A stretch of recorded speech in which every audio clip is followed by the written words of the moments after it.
Hello everybody and welcome to the Quilters Apothecary. Today we are doing a tutorial on how to do curved crosshatch in a triangle shape. The triangle shape is a little bit different to do curved crosshatch in than say like a square or a circle. So I wanted to show you a few tips that I use when I'm doing curved crosshatch in a triangle shape, and that will hopefully help you out. So let's go down to the quilt here, and we actually have a triangle shape that I have stitched into the quilt as an example for the tutorial. Now on this shape I actually have a triangle that goes out to 12 inches. So we've got 12 inches, 12 inches, and then obviously this one, because it's a cornerstone, is not going to be 12 inches. It is not an equilateral triangle. So what I do to measure and mark for curved crosshatch is I locate the center of each line and put a chalk registration line. So again, this was 12, so I went to 6. The side was 12, I went to 6. And then because I call it the butt of the goose was a little bit longer, I measured that, and that ended up being about 17, which would be 8.5 inches. So I went to 8.5 inches, put my registration mark. Now, obviously we can't do a crosshair in a triangle because it wouldn't turn out looking right.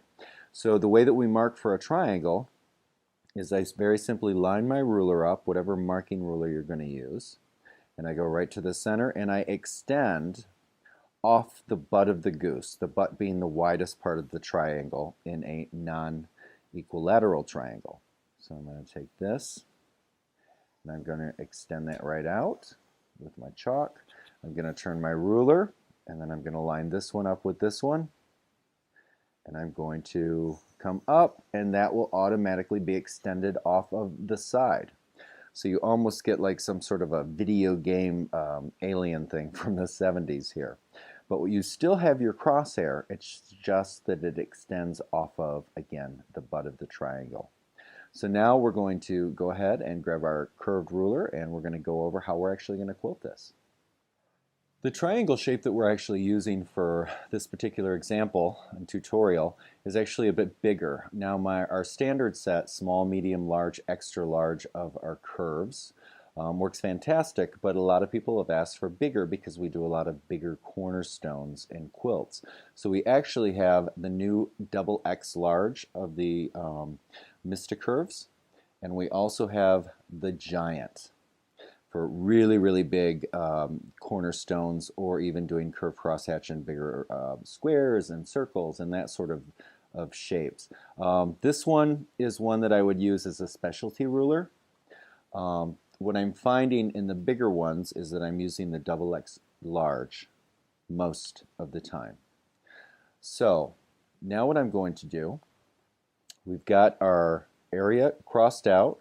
Just like before when we were in our other shapes, I'm going to start and follow that crosshair over. Now I'm going to go over, I've got my tape lined up to 3/4 of an inch, which means we're going to, with the hopping foot on the machine, we're going to get an inch crosshatch.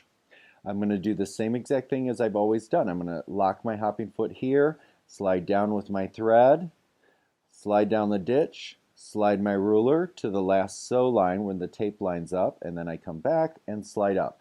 Now I'm going to do that all the way across, and the reason that we have that extension mark here is because once I get to here, I need a line to be able to follow through after the triangle to finish this corner. And it's going to be the same thing when I actually turn my ruler this way to go up the vertical line. I'm going to come up, and then of course once I get to here, if I didn't have that extension, I would have nowhere to go, which is how people get a little bit confused about how to actually do the curved crosshatch in the triangle shapes. So let's go ahead and sew that out now. Okay, so I have my thread locked and it's ready to go. I've got my ruler ready. I've got my tape on the bottom side of the ruler so that I don't have to stop and count every time. Remember, we're going to keep this middle line in the curved ruler, the Curve. And again, this is the double XL. We're going to have that going straight across, and we are not going to veer and come off of that center line with that. Now today we are working on an Innova, and we are working on a 22-inch Innova, the new machine at the studio. It's running amazing, I might say, but you can utilize obviously the same technique with any brand of machine that you have. So we're going to start here. We're going to line that up, lock my stitches, which I've already done. I'm going to come down. Once I make that curve coming across, I'm going to travel the ditch. I'm going to then slide my ruler. And again, normally we're actually going to be in a block, but we're doing this freeform so that you can see what I'm doing. And I would actually use more matchy thread, but for an example, we're going to use contrasting thread. So now I'm going to slide back to the ruler. We're going to work this just like we would any other curved crosshatch design. I'm back at the ruler. I'm going to head up.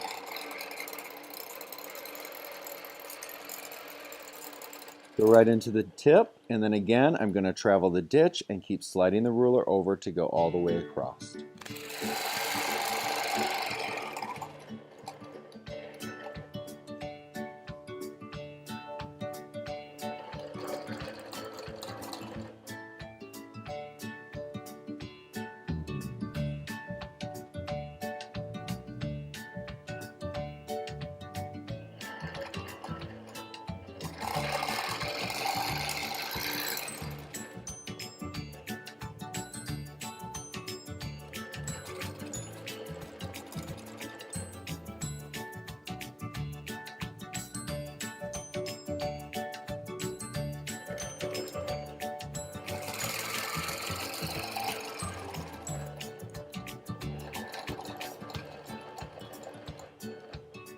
Okay, so now we're in the area where we're actually coming on the chalk line that extends out from the goose's bottom. So again, we slid over in the ditch. I'm going to slide over, and again, my tape mark is going to go to where that last sew line would be. So I go back. Now, in some of the tips on the triangles, you kind of have to guess it a little bit, but you're going to end up pretty darn close. Slide down the ditch, slide over, make sure that I'm 3/4 of an inch away because we have that 1/4 inch foot. Come back, I'm going to slide down, and remember, we never do this without an extended base on, for obvious reasons. Slide the ruler. Again, I'm going to just guesstimate where this curve would have come out and take it right to the end of that. That looks about right. Bring it back. Once you've done this once or twice, it goes a lot faster than the first time you do it. And it's a wonderful way to doctor up corners in large blocks or large blocks, and also cornerstones in the corner of circular quilts or blocks.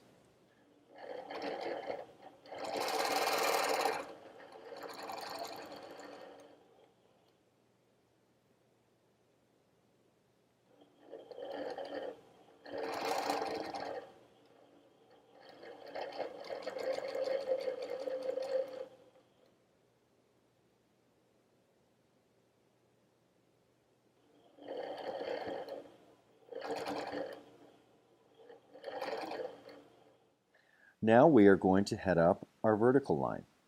And so again, I just came right down here from where I finished off that last part. I'm going to slide my ruler up. Tape goes right to the line. Make sure you keep your center line right on the chalk line going up the vertical line. I'm going to come right over to the ruler.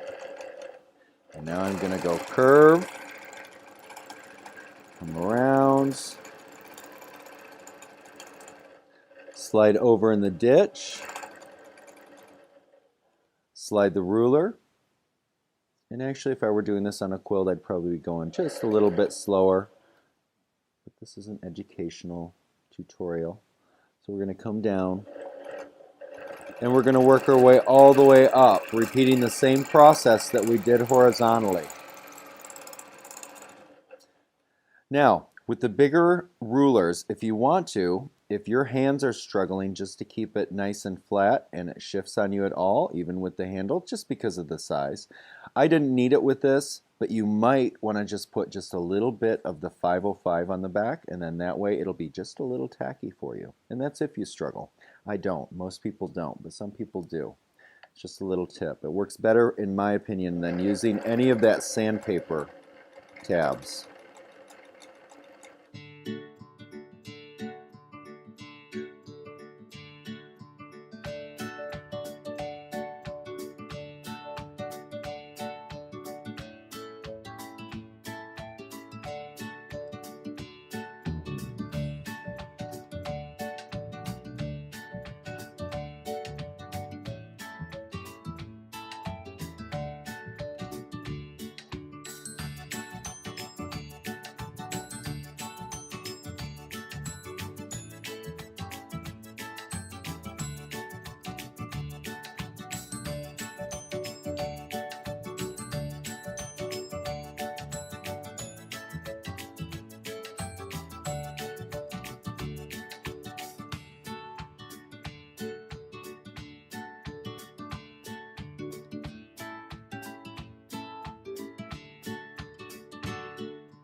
Okay, so now we have finished our curved crosshatch in our triangle shape.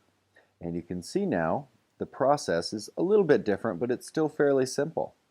And again, we did it with the extra large curves that are now available through the Quilters Apothecary. And because most of you normally ask after the tutorials, this is a Bowen chalk pencil, which I absolutely love. I only use the white chalk in it, and it's one of my favorites.